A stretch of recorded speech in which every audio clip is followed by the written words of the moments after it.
कानून अपराधी को दंड दे सकता है, अपराध नहीं रोक सकता है। कानून बनाने की नौबत क्यों आती है? इस बीमारी का इलाज चाहिए बच्चे को, कानून से नहीं होगा, कानून के अलावा होगा। सभापति महोदय, कानून अपराधी को दंड दे सकता है, अपराध नहीं रोक सकता है। ये केवल और केवल हमारा वर्षों का अनुभव है।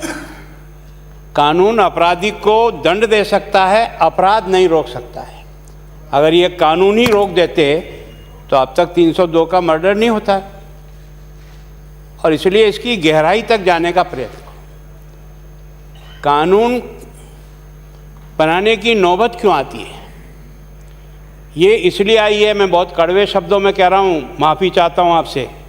अगर ये 16 लाख बच्चों की ज़िंदगी के साथ खिलवाड़ नहीं होता ना, और उनके घर के 5-5 लोग इससे जुड़े हुए नहीं होते ना, ये सरकार की नींद नहीं उठती। 1 करोड़ लोग प्रभावित हो गए इससे। उन बच्चों की पीड़ा और उनके परिवार वालों की पीड़ा, उस पर छींटे लगाने के लिए कानून लेकर के अपने आप को बरी करना चाह रहे हो। कानून तो पहले ही था।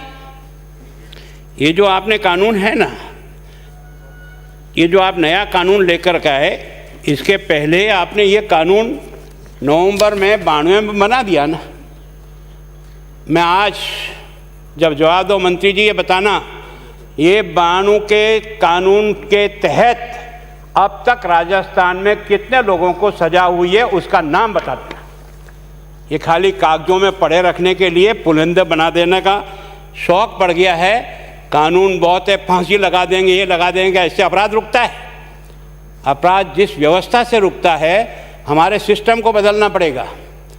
जैसे जैसे हमने प्रतियोगी परीक्षाएं कराना शुरू किया, तैसे तैसे ये गैंग तैयार होना शुरू हुई। इसके पहले ये गैंगें नहीं थी, लेकिन अब हर चीज़ में से परीक्षा, हर चीज़ में से परीक्षा। उस परीक्षा में उत्तीर्ण कराकर बच्चे को नौकरी तक पहुंचाने के लिए ये कुछ लोग इस व्यवसाय के अंदर जुड़ गए हैं, जिसमें सरकारी मशीनरी भी है, जिसमें वो स्वयं भी है, और जिसमें अगर दुर्भाग्य से कहूँ कि कुछ राजनेताओं का भी इस गोड़चोड़ होने के कारण से इस स्थिति तक आकर के हम पहुंच गए हैं। अब मैं आपसे निवेदन कर रहा हूँ, कानून तो ये पहले ही बना हुआ था। 1992 के कानून में धारा 3 थी, अनुसूचित साधनों का उपयोग परीक्षार्थी द्वारा किसी भी तरह से नकल, कारावास जो 3 वर्ष तक का हो सकेगा, अथवा जुर्माना जिससे 2000 हो सकेगा। ये तो पहले ही था। अब तक कभी सजा हुई? और अब तक नहीं हुई तो अब आप इसको 10 वर्ष कर दो, न भले ही 10 करोड़ कर दो, ये होगी, इसकी गारंटी इसके साथ है क्या? पहले वाला कानून पढ़ रहा हूँ मैं, धारा 4, अनाधिकृत व्यक्ति द्वारा प्रश्न पत्र का अनाधिकृत कब्जा एवं प्रकटन। धारा 5, परीक्षा के कार्यरत व्यक्ति द्वारा आवंटन, कारावास जो 5 वर्ष से कम नहीं हो सकेगा तथा 7 वर्ष तक बढ़ाई जा सकती है, एवं जुर्माना जो 10,000 रुपये तक का था। क्या हुआ इसका? ये तो 92 में है। 92 में ये जो कानून बनाया, 92 से लेकर के आज अपन 2022 में आ गए, 30 बरस हुए। 30 बरस में इस कानून का उपयोग कहीं हुआ है क्या? मैं आज भी आपको बहुत कड़वे शब्दों में कह रहा हूँ, केवल और केवल अपनी झेप मिटाने के लिए इस कानून को ला करके उस बच्चे के उस दर्द को मिटाने के लिए तुच्छ छींटे डालने का प्रयास किया, कि जिससे शायद हम इसमें सफल हो जाएंगे। हम इसमें सफल होंगे कि नहीं होंगे, ये तो ईश्वर जानेगा। मतलब मैं सोचता हूँ कि हमने कानून की जिस तरह से धज्जियाँ उड़ाई है ना, कानून कभी रुकता नहीं है। ये धारा 6 थी जो पहले 92 में, उसमें कारावास जो 5 वर्ष से कम नहीं हो सकेगा, 7 वर्ष तक बढ़ाई जा सकती है, तथा जुर्माना जो 15,000 रुपये से कम नहीं होगा, लेकिन 1 लाख रुपये तक का जुर्माना होगा। अगर यही रोक देते तो अब तक अपन बहुत को अच्छी स्थिति में पहुँच जाते। कानून बनाया आपने, सजा सख्त की, उसके लिए धन्यवाद। कानून से मेरा विरोध नहीं है, पर मेरा विरोध इस बात से है कि केवल कानून बना देने मात्र से इन समस्याओं का निदान नहीं होगा। या आपने धारा 7 जो 92 की थी, उसमें कारावास 3 वर्ष तक का हो सकेगा, जुर्माना 5,000 रुपये तक, ऐसे इसमें सब कानून है। वही कानूनों को बदल करके आपने थोड़ा और सख्त करने का प्रयास किया। अब मैं सभापति महोदय ये विषय नहीं समझ पा रहा हूँ अभी तक कि एक कानून आपका 92 में था, इस नया कानून 2022 में लाने की आवश्यकता क्या पड़ी? या तो इस कानून को रद्दी की टोकरी में डालते हैं, फिर इस नए कानून को लाते। मैं इतना विद्वान नहीं हूँ क्योंकि मैंने कोई बहुत ज़्यादा वकील की प्रैक्टिस नहीं की, लेकिन मैं सामान्य बुद्धि से समझता हूँ कि क्या ये दो कानून पैरेलल चलेंगे, और अगर ये दो कानून पैरेलल चलेंगे तो कौन से कानून के तहत आप मुकदमा दर्ज करोगे, किसके तहत दर्ज नहीं करोगे?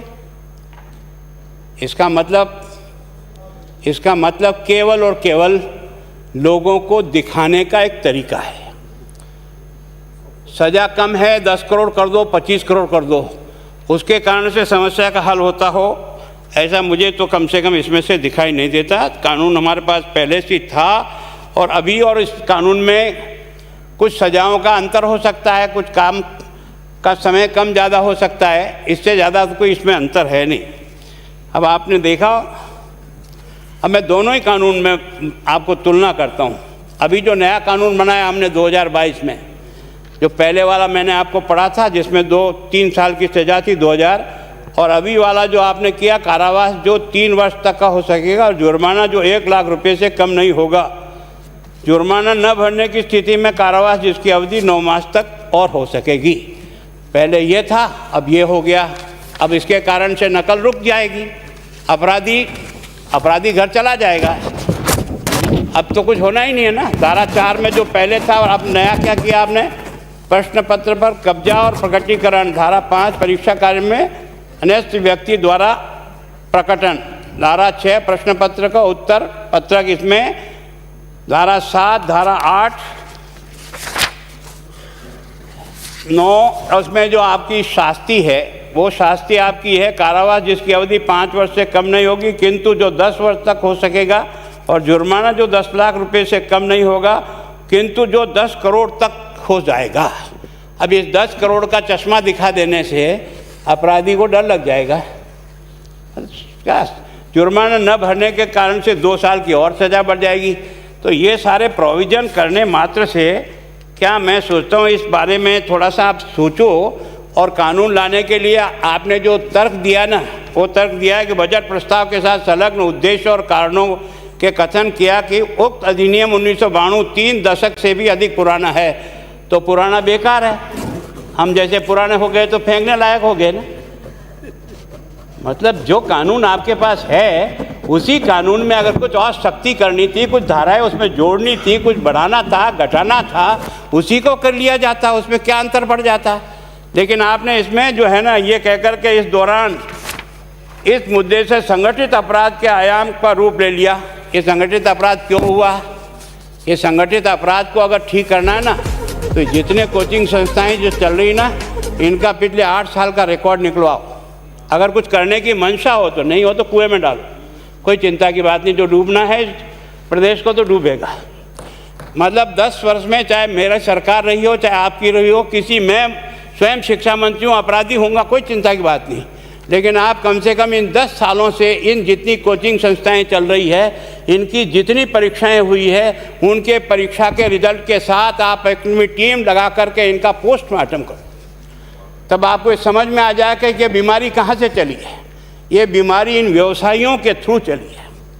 मैं और आप पेपर आउट करेंगे, पेपर लाऊंगा, 5 लाख दे दूंगा, 8 लाख दे दूंगा।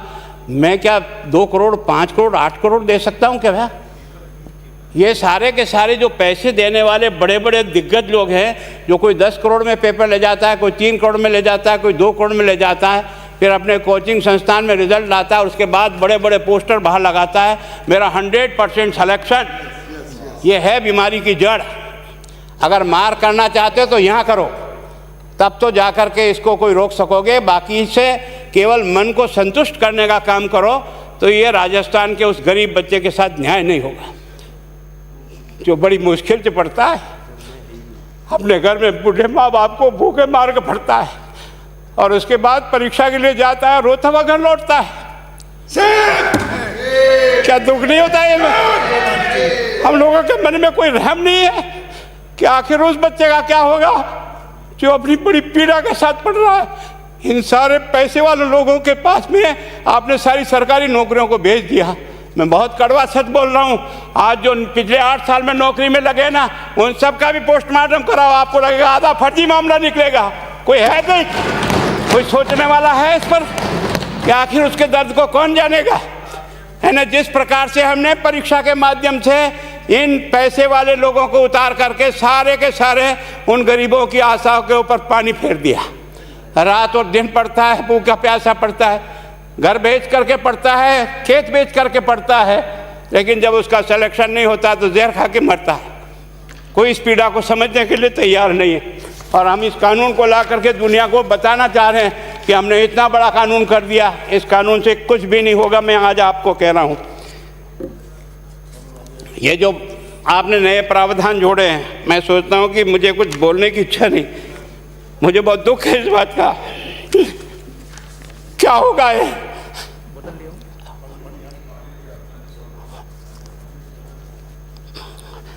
किस तरह की गैंग पालनी है हमने? पानी पिला दो, है ना। मैं उस दिन भी पूछा था कि मैंने कहा ये शिक्षा संकुल पे है, जिन लोगों को ड्यूटी पे लगाया, इसको लगाने वाला दोषी कौन है, जिसके कारण से पेपर जो है ना काट करके निकाल दिया।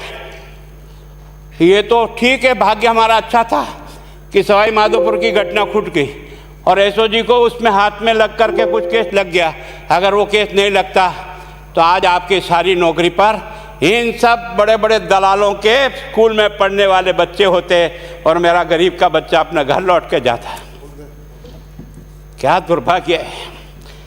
और इस कारण से केवल इसके लिए खुश मत हो जाओ कि हमने कानून बहुत सख्त बना दिया इसलिए अपराधी रुक जाएगा। नहीं, सिस्टम को बदलना होगा, ये परीक्षा का सिस्टम चेंज करना होगा।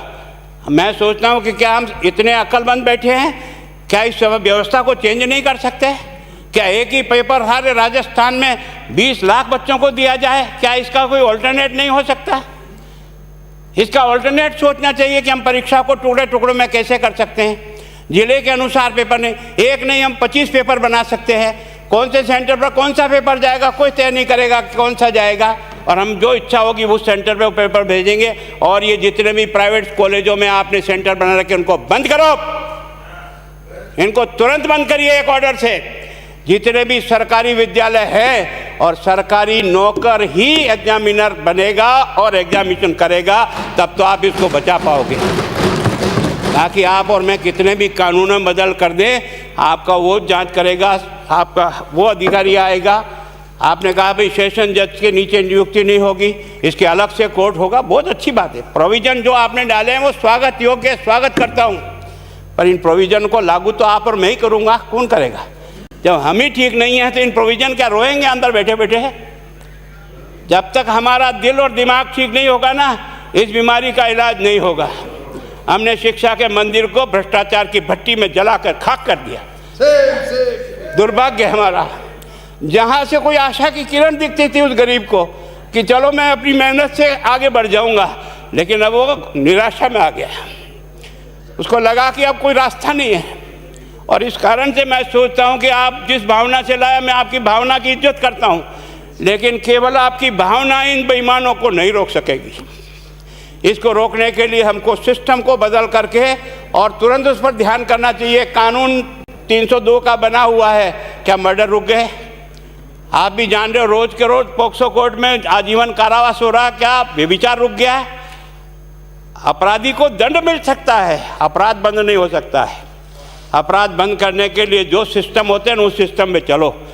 एकमात्र इस देश में भ्रष्टाचार की भट्टी में देश जल रहा था, केवल और केवल एक तरह से प्रत्येक व्यक्ति का खाता खुलवाकर देश के प्रधानमंत्री में सारा का सारा बेनिफिट उसका सीधा खाते में डाला। बेईमानों को चोट लगी नहीं लगी, उस तरफ अपना दिमाग बचाओ, उस तरफ अपना दिमाग लगाओ कि इस बीमारी का इलाज कहाँ है और कैसे हो, इस बारे में चिंता करने की कोशिश करो। मैं कई बार इधर सीकर और इधर गया तो मैं सोचता हूँ कोचिंग संस्थान की बिल्डिंग देंगे ना तो टोपी गिर जाए नीचे से। क्या चीज़ है यार, भगवान ने क्या लक्ष्मी वहीं बरसाई है। और जो बाकी संस्थाएं, उसका कारण यह है कि हमने अपनी दुकान को इतनी कमज़ोर कर दी है कि जहाँ बच्चे अच्छी तरह से शिक्षा लेकर के हम जैसे गरीब पढ़ करके यहाँ आ गए, अब वो रास्ते नहीं हैं।